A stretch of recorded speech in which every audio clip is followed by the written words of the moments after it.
Chamar aqui para a nossa conversa o professor de Direito Constitucional da Universidade Federal Fluminense, Gustavo Sampaio. Professor, seja bem-vindo, uma boa tarde. Qual a avaliação do senhor desses discursos todos, né, nessa volta do Judiciário depois do recesso? Boa tarde mais uma vez. Boa tarde, Diego. Boa tarde, Carla. Boa tarde a todos que nos acompanham no UOL News. Bem, a expectativa já era essa, era o que se esperava. Uma certa reação do Supremo Tribunal Federal com referência a esses ataques todos que a Corte tem sofrido e, portanto, que o Poder Judiciário brasileiro tem sofrido, inicialmente ataques internos dentro da sociedade brasileira por grupos políticos extremistas da direita e depois, em razão da atuação de alguns políticos do próprio Brasil, a reação externa vinda da Casa Branca, vinda dos Estados Unidos da América. Era o que se tinha de se esperar.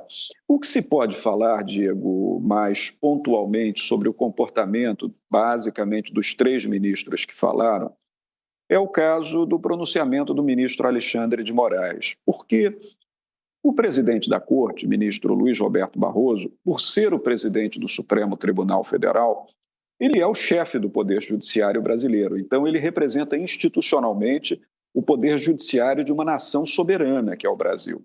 Então, natural que na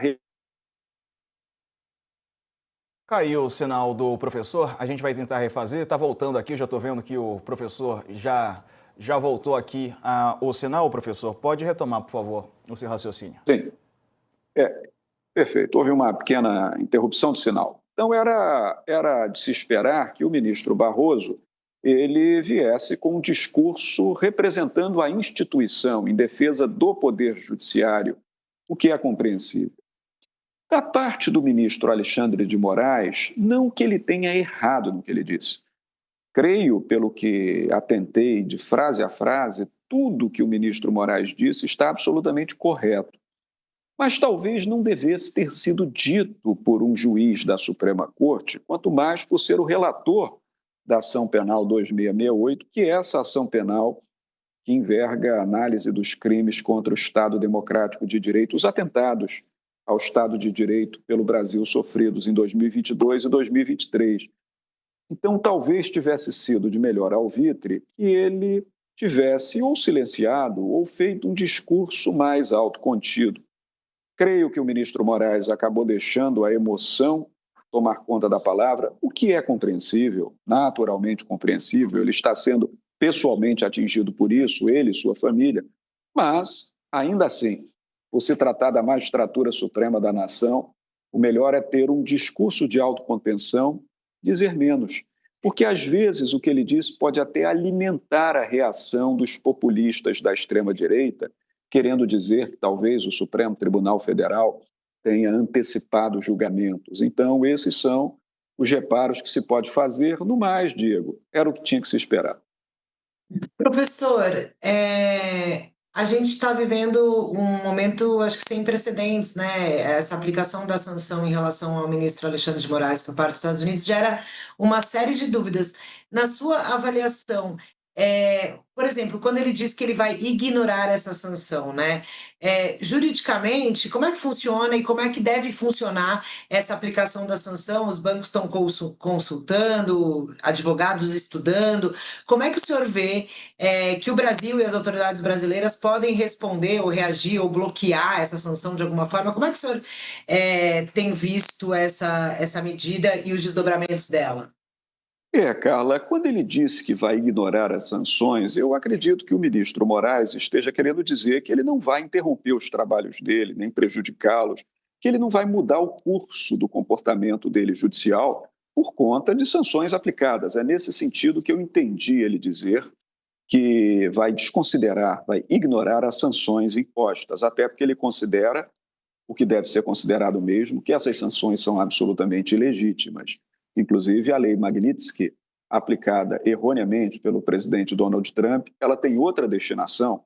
É uma lei aprovada em 2012, sancionada pelo presidente Barack Obama, e é uma lei que pretende afastar do perigo dos Estados Unidos uma ameaça terrorista, pessoas que são tirânicas nos seus estados, que autorizam a prática da tortura, governantes que empregam práticas violentas contra seus opositores.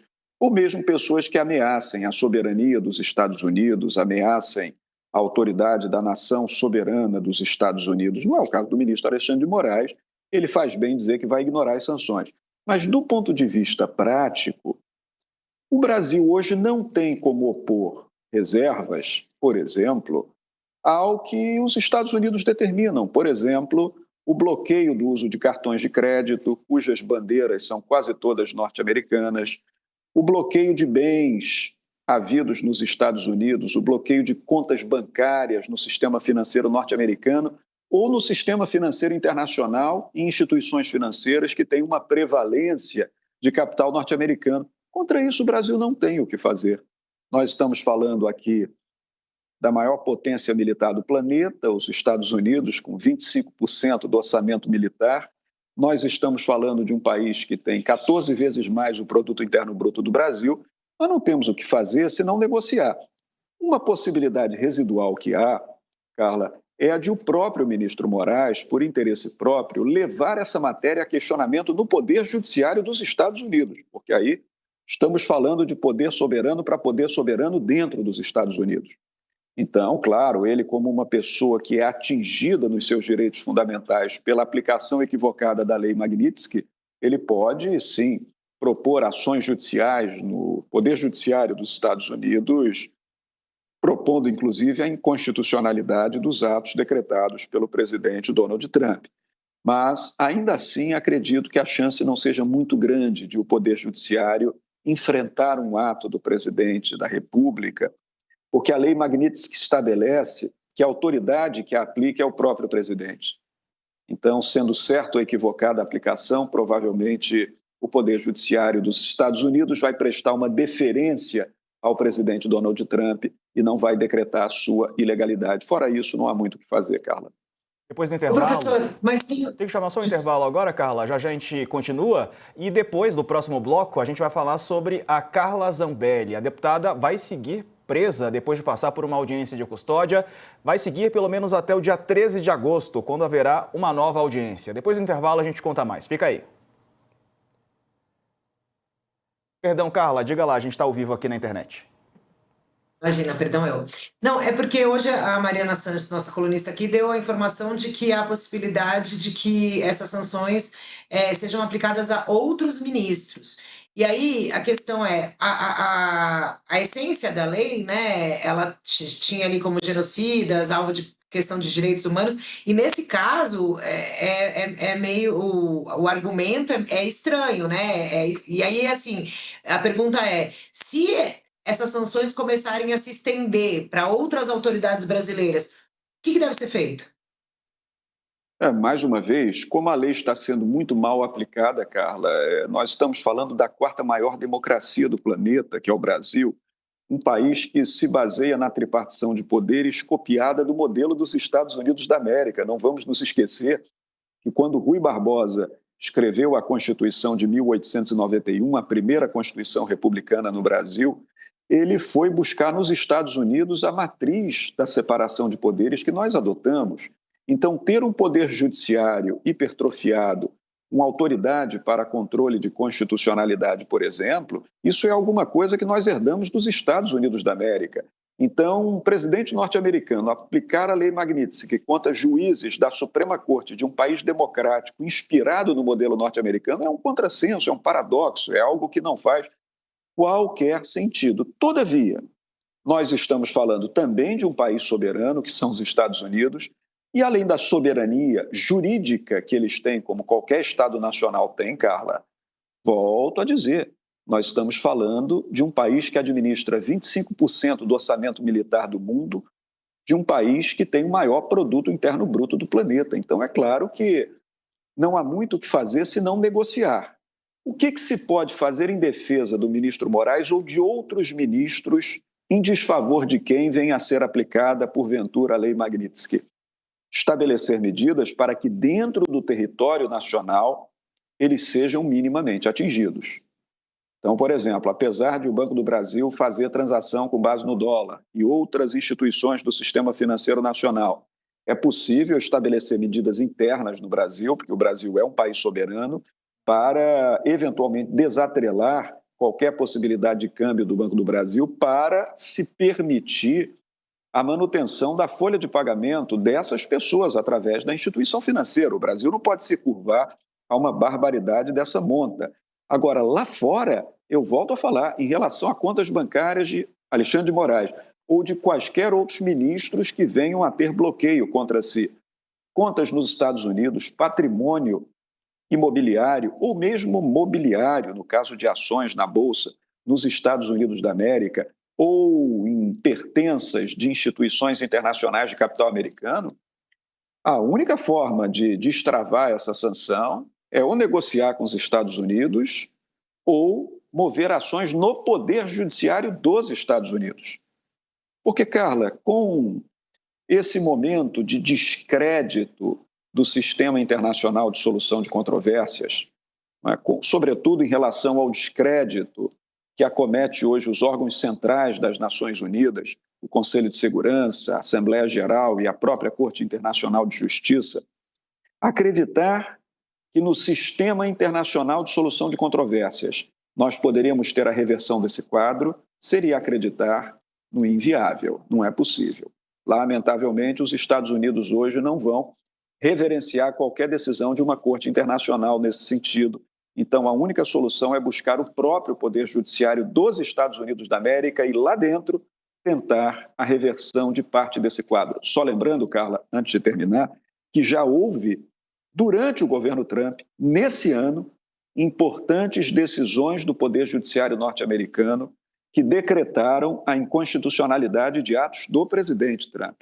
Então, talvez isso possa acontecer. Mas, se acontecer, nos Estados Unidos, no Poder Judiciário americano, dentro da soberania americana, nós não temos, lamentavelmente, tamanho nem força para resistir a isso, senão dessa forma. Você que está na TV, seja bem-vindo de volta. Estamos falando sobre a Lei Magnitsky. Vamos falar agora sobre o caso da deputada Carla Zambelli, do PL de São Paulo.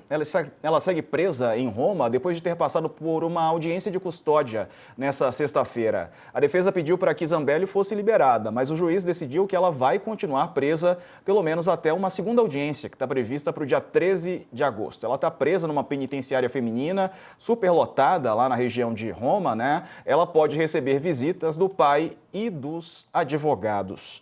Professor, a situação da Zambelli com extradição, como é que o senhor avalia também a condição da Zambelli? Acredita nessa extradição dela ou numa permanência dela na Itália?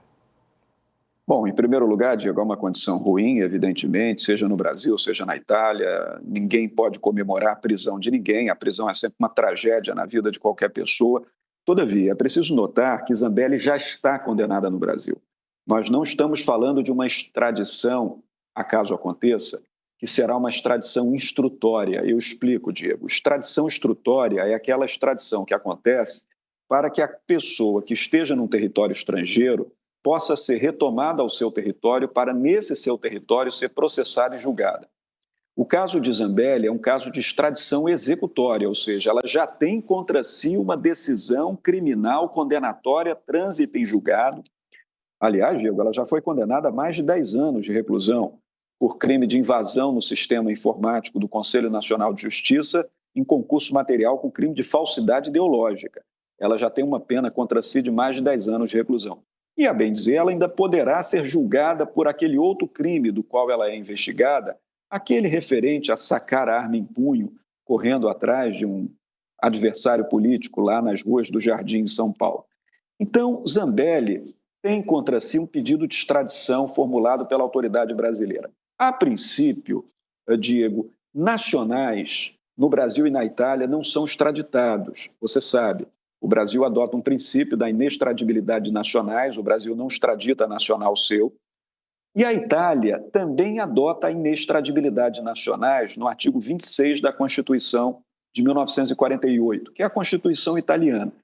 Mas o artigo 26 da Carta Magna da Itália, ele abre exceção. Ele diz que o nacional não é extraditado, salvo na hipótese de haver tratados internacionais que versem a possibilidade de extradição. Acordos internacionais existe com o Brasil o tratado internacional. E tem mais um ponto importante. Mesmo ela tendo dupla nacionalidade, e foi esse motivo pelo qual ela foi para a Itália, Ela foi tentar se proteger na nacionalidade italiana. A jurisprudência da Corte de Cassação italiana e também do Conselho de Estado é no sentido de que a Itália extradita, mesmo que seja nacional seu, toda vez que a Itália verifica que a nacionalidade italiana adquirida, como é o caso da Zambelli, é uma nacionalidade menos vivida na prática da vida, menos vivenciada, menos experimentada do que a outra nacionalidade. O que eu quero dizer com isso? Se Zambelli é brasileira e italiana, como ela tem uma vida muito mais intensa no Brasil, família que reside no Brasil, e tanto assim que é uma deputada federal eleita pelo povo brasileiro, a Itália pode considerar que a afetação maior dela é com a nacionalidade brasileira e, diante disso, extraditá-la. Nós sabemos que lá na Itália isso depende de um aprovo prévio da Corte de Apelação de Roma, que originariamente julga o pedido de extradição. Essa decisão pode ser questionada à Corte de Cassação e, depois que é aprovada pelo Poder Judiciário, ela vai ao Ministério da Justiça. É o ministro da Justiça que pode decretar a extradição de Zambelli, Diego. Perfeito. Professor Gustavo Sampaio, sempre um prazer te receber. Obrigado mais uma vez. Um abraço, viu? Bom fim de semana. Para você também, Diego, Carla, para todos, bom trabalho, bom jornal, bom fim de semana. Obrigado.